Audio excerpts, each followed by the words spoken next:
The Festival by H.P. Lovecraft.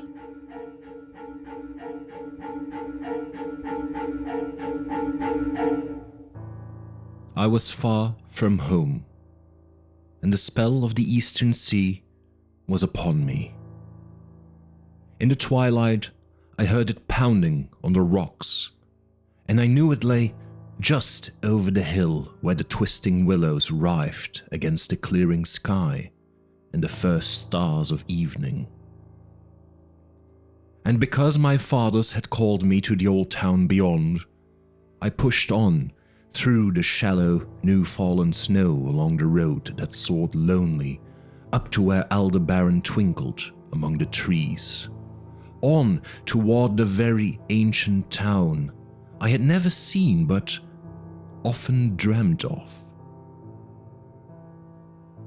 It was the Yuletide, that men call Christmas, though they know in their hearts it is older than Bethlehem and Babylon, older than Memphis, and older than mankind. It was the Yuletide, and I had come at last to the ancient sea town where my people had dwelt and kept festival in the elder time when festival was forbidden, where also they had commanded their sons to keep festival once every century, that the memory of primal secrets might not be forgotten.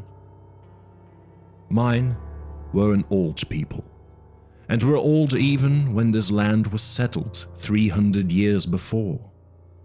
And they were strange, because they had come as dark, furtive folk from opiate-sodden gardens of orchids, and spoken another tongue before they learned the tongue of the blue-eyed fishes.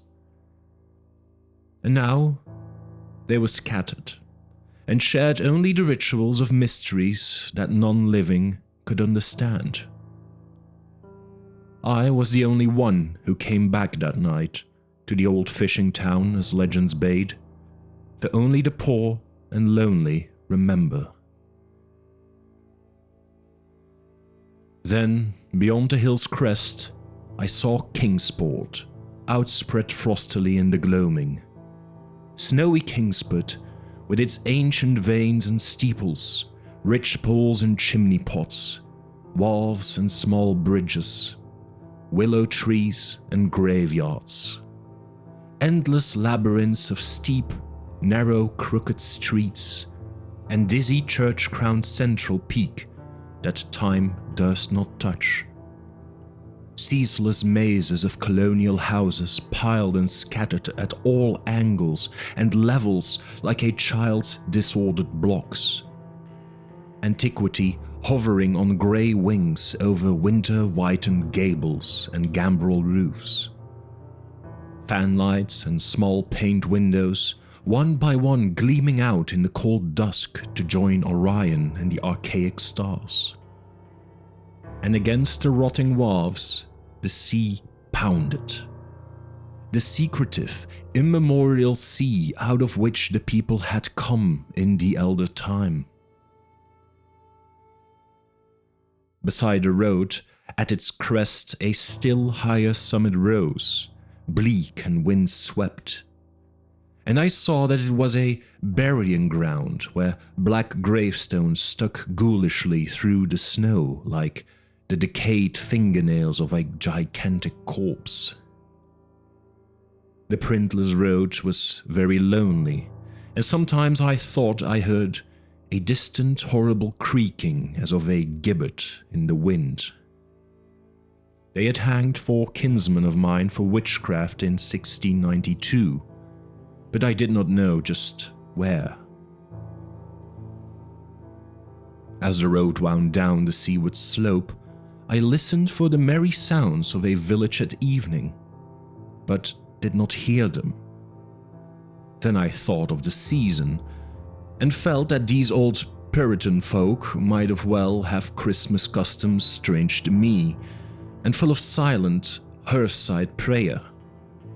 So after that, I did not listen for merriment or look for wayfarers, but kept on down past the hushed lighted farmhouses and shadowy stone walls to where the signs of ancient shops and sea taverns creaked in the salt breeze, and the grotesque knockers of pillared doorways glistened along deserted, unpaved lanes in the light of little curtained windows. I had seen maps of the town and knew where to find the home of my people. It was told that I should be known and welcomed, for village legend lives long. So I hastened through Back Street to Circle Court and across the fresh snow on the one full flagstone pavement in the town to where Green Lane leads off behind the market house. The old maps still held good, and I had no trouble. Though at Arkham they must have lied when they said the trolleys ran to this place, since I saw not a wire overhead. Snow would have hid the rails in any case. I was glad I had chosen to walk, for the wide village had seemed very beautiful from the hill, and now I was eager to knock at the door of my people, the 7th house on the left in Green Lane, with an ancient peaked roof and jutting 2nd story, all built before 1650. There were lights inside the house when I came upon it, and I saw from the diamond window panes that it must have been kept very close to its antique state.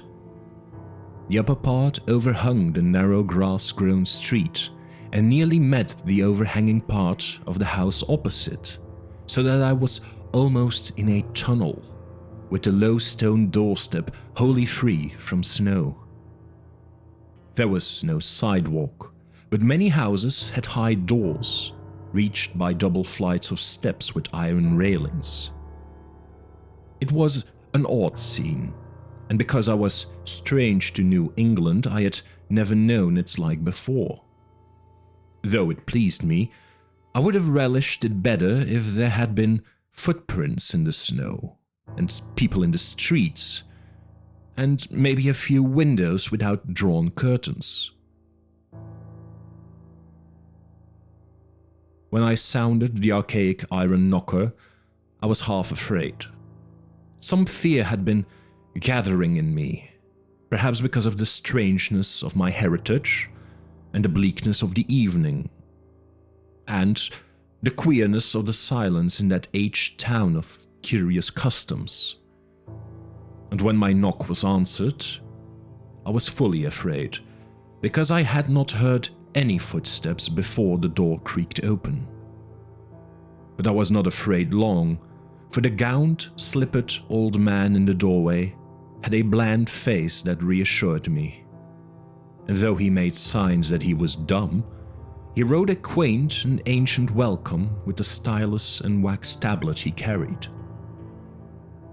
He beckoned me into a low, candle-lit room with massive exposed rafters and dark, stiff, sparse furniture of the 17th century. The past was vivid there, for not an attribute was missing. There was a cavernous fireplace and a spinning wheel at which a bent old woman in loose wrapper and deep poke bonnet sat back toward me, silently spinning despite the festival season. An indefinite dampness seemed upon the place, and I marveled that no fire should be blazing. The high-backed settle faced the row of curtained windows at the left and seemed to be occupied, though I was not sure. I did not like everything about what I saw and felt again the fear I had had. This fear grew stronger from what had before lessened it, for the more I looked at the old man's bland face, the more its very blandness terrified me. The eyes never moved, and the skin was like wax. Finally, I was sure it was not a face at all, but a fiendishly cunning mask. But the flabby hands, curiously gloved, wrote genially on the tablet, and told me I must wait a while before I could be led to the place of the festival. Pointing to a chair, table, and pile of books, The old man now left the room, and when I sat down to read, I saw that the books were hoary and mouldy, and that they included old Morrister's wild Marvels of Science and the terrible Seducismus Triumphatus of Joseph Glanville, published in 1681, the shocking Demonolatreia of Remigius, printed in 1595 at Lyon, and worst of all, the unmentionable Necronomicon of the mad Arab Abdul al-Hazret, in Alaus Wormius's forbidden Latin translation, a book which I had never seen, but of which I had heard monstrous things whispered. No one spoke to me, but I could hear the creaking of signs in the wind outside, and the whir of the wheel as the bonneted old woman continued her silent spinning. I thought the room and the books and the people very morbid and disquieting, but because an old tradition of my father's had summoned me to strange feastings, I resolved to expect queer things. So I tried to read, and soon became tremblingly absorbed by something I found in that accursed Necronomicon. A thought, and a legend too hideous for sanity or consciousness. But I disliked it when I fancied I heard the closing of one of the windows that the settle faced, as if it had been stealthily opened. It had seemed to follow a whirring that was not of the old woman's spinning wheel. This was not much, though, for the old woman was spinning very hard, and the aged clock had been striking. After that, I lost the feeling that there were persons on the settle, and was reading intently and shudderingly when the old man came back, booted and dressed in a loose antique costume, and sat down on that very bench, so that I could not see him. It was certainly nervous waiting, and the blasphemous book in my hands made it doubly so. When 11 struck, however, the old man stood up, glided to a massive carved chest in a corner, and got 2 hooded cloaks, one of which he donned, and the other of which he draped around the old woman, who was ceasing her monotonous spinning. Then they both started for the outer door, the woman lamely creeping, and the old man, after picking up the very book I had been reading, beckoning me as he drew his hood over that unmoving face or mask. We went out into the moonless and tortuous network of that incredibly ancient town, went out as the lights in the curtained windows disappeared one by one, and the dog star leered at the throng of cowled, cloaked figures that poured silently from every doorway and formed monstrous processions up this street and that, past the creaking signs and antediluvian gables, the thatched roofs and diamond-paned windows, threading precipitous lanes where decaying houses overlapped and crumbled together, gliding across open courts and churchyards where the bobbing lanterns made eldritch drunken constellations.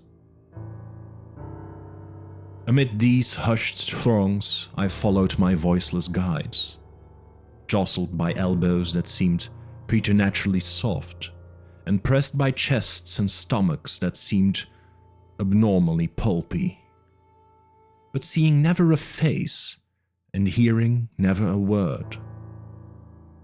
Up, up, up the eerie columns slithered, and I saw that all the travelers were converging as they flowed near a sort of focus of crazy alleys at the top of a high hill in the center of the town, where perched a great white church. I had seen it from the road's crest when I looked at Kingsport in the new dusk, and it had made me shiver because Aldebaran had seemed to balance itself a moment on top of the ghostly spire. There was an open space around the church, partly a churchyard with spectral shafts, and partly a half-paved square swept nearly bare of snow by the wind, and lined with unwholesomely archaic houses having peaked roofs and overhanging gables. Death fires danced over the tombs, revealing gruesome vistas, though queerly failing to cast any shadows. Past the churchyard, where there were no houses, I could see over the hill's summit and watch the glimmer of stars on the harbor, though the town was invisible in the dark. Only once in a while a lanthorn bobbed horribly through serpentine alleys on its way to overtake the throng that was now slipping speechlessly into the church. I waited till the crowd had oozed into the black doorway, until all the stragglers had followed. The old man was pulling at my sleeve, but I was determined to be the last. Then I finally went, the sinister man and the old spinning woman before me. Crossing the threshold into that swarming temple of unknown darkness, I turned once to look at the outside world, as the churchyard phosphorescence cast a sickly glow on the hilltop pavement. And as I did so, I shuddered.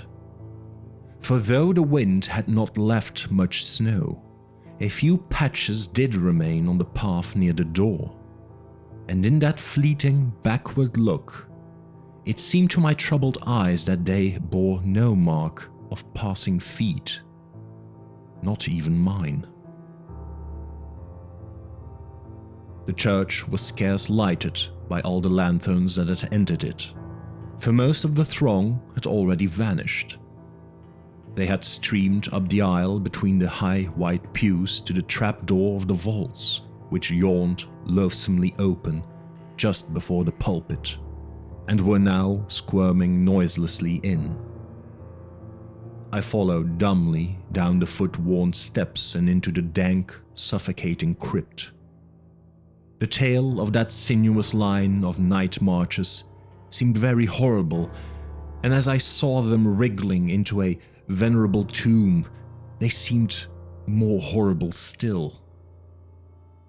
Then I noticed that the tomb's floor had an aperture down which the throng was sliding, and in a moment we were all descending an ominous staircase of rough-hewn stone. A narrow spiral staircase, damp and peculiarly odorous, that wound endlessly down into the bowels of the hill, past monotonous walls of dripping stone blocks and crumbling mortar. It was a silent, shocking descent, and I observed, after a horrible interval, that the walls and steps were changing in nature, as if chiseled out of the solid rock. What mainly troubled me was that the myriad footfalls made no sound and set up no echoes.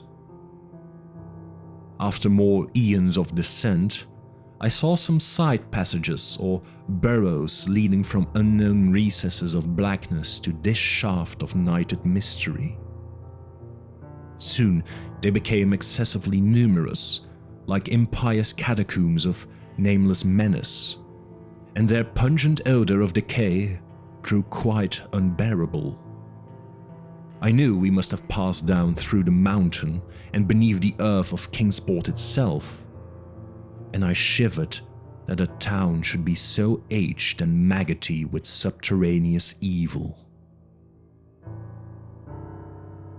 Then I saw the lurid shimmering of pale light and heard the insidious lapping of sunless waters. Again I shivered, for I did not like the things that the night had brought, and wished bitterly that no forefather had summoned me to this primal rite. As the steps and the passage grew broader, I heard another sound, the thin, whining mockery of a feeble flute, and suddenly there spread out before me the boundless vista of an inner world, a vast fungus shore lit by a belching column of sick greenish flame and washed by a wide, oily river that flowed from abysses frightful and unsuspected to join the blackest gulfs of immemorial ocean. Fainting and gasping, I looked at that unhallowed Erebus of titan toadstools, leprous fire, and slimy water, and saw the cloaked throngs forming a semicircle around the blazing pillar. It was the Yule rite, older than man and fated to survive him. The primal rite of the solstice and of spring's promise beyond the snows. The rite of fire and evergreen, light and music. And in the Stygian grotto I saw them do the rite, and adore that sick pillar of flame, and throw into the water handfuls gouged out of the viscous vegetation which glittered green in the chlorotic glare. I saw this, and I saw something amorphously squatted far away from the light, piping noisomely on a flute. And as the thing piped, I thought I heard noxious muffled flutterings in the fetid darkness where I could not see. But what frightened me most was that flaming column, spouting volcanically from depths profound and inconceivable, casting no shadows as healthy flame should, and coating the nitrous stone above with a nasty venomous verdigris. For in all that seething combustion, no warmth lay, but only the clamminess of death and corruption. The man who had brought me now squirmed to a point directly beside the hideous flame, and made stiff ceremonial motions to the semicircle he faced. At certain stages of the ritual, they did groveling obeisance, especially when he held above his head that abhorrent Necronomicon he had taken with him. And I shared all the obeisances because I had been summoned to this festival by the writings of my forefathers. Then the old man made a signal to the half-seen flute player in the darkness, which player thereupon changed its feeble drone to a scarce louder drone in another key, precipitating, as it did so, a horror unthinkable and unexpected. At this horror, I sank nearly to the lichened earth, transfixed with a dread not of this nor any world, but only of the mad spaces between the stars. Out of the unimaginable blackness beyond the gangrenous glare of that cold flame, out of the Tartarian leagues through which that oily river rolled uncanny, unheard and unsuspected, there flopped rhythmically a horde of tame, trained, hybrid winged things that no sound eye could ever wholly grasp, or sound brain ever wholly remember. They were not altogether crows, nor moles, nor buzzards, nor ants, nor vampire bats, nor decomposed human beings, but something I cannot and must not recall. They flopped limply along, half with their webbed feet and half with their membranous wings. And as they reached the throng of celebrants, the cowled figures seized and mounted them, and rode off one by one along the reaches of that unlighted river, into pits and galleries of panic, where poison springs feed frightful and undiscoverable cataracts. The old spinning woman had gone with the throng, and the old man remained only because I had refused when he motioned me to seize an animal and ride like the rest. I saw when I staggered to my feet that the amorphous flute player had rolled out of sight, but that two of the beasts were patiently standing by.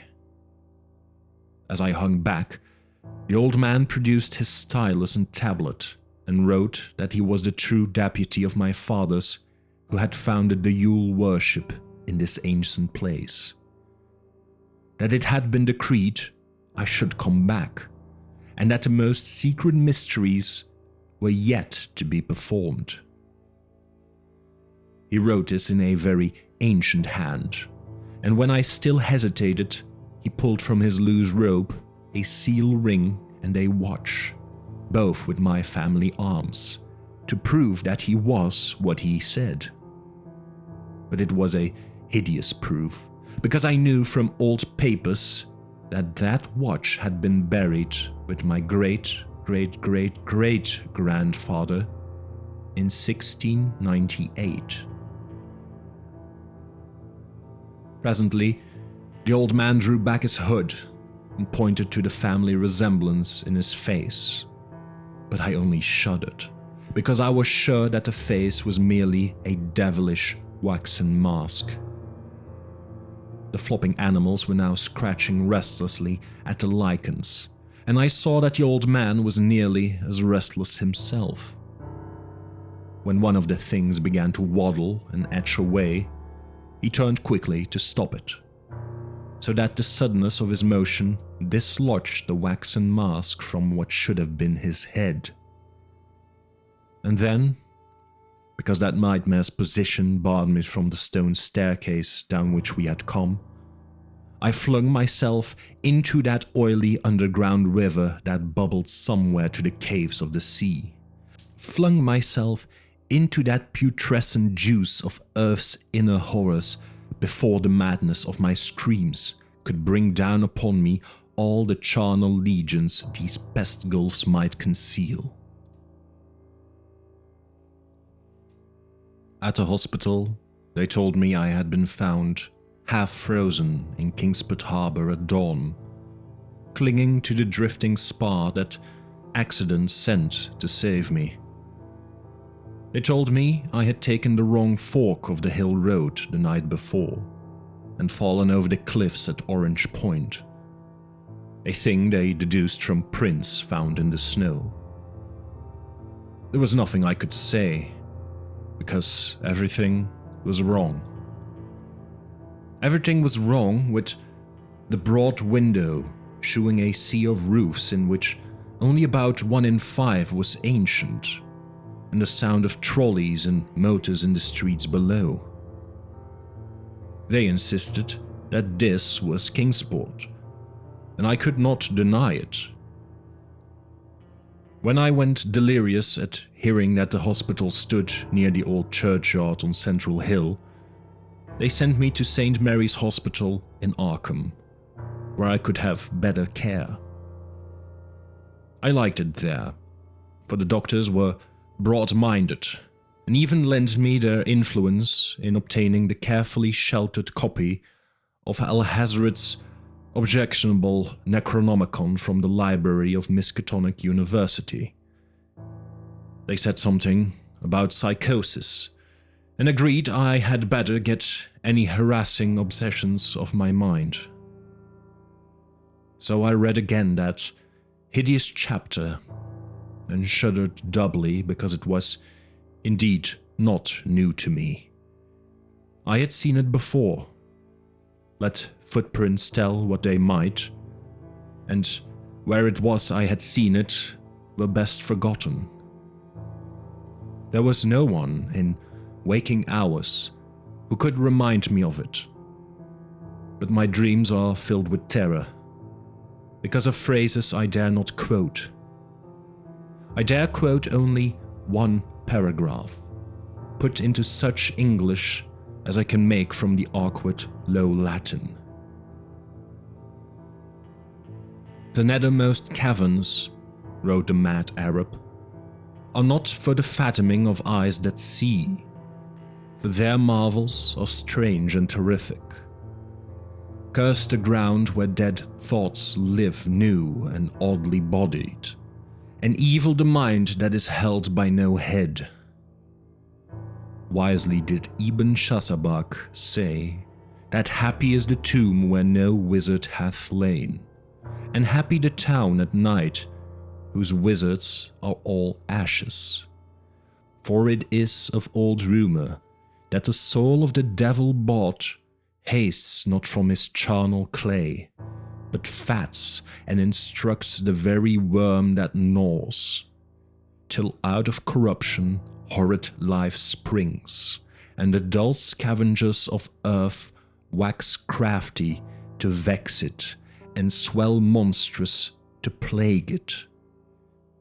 Great holes secretly are digged where earth's pores ought to suffice, and things have learned to walk that ought only to crawl.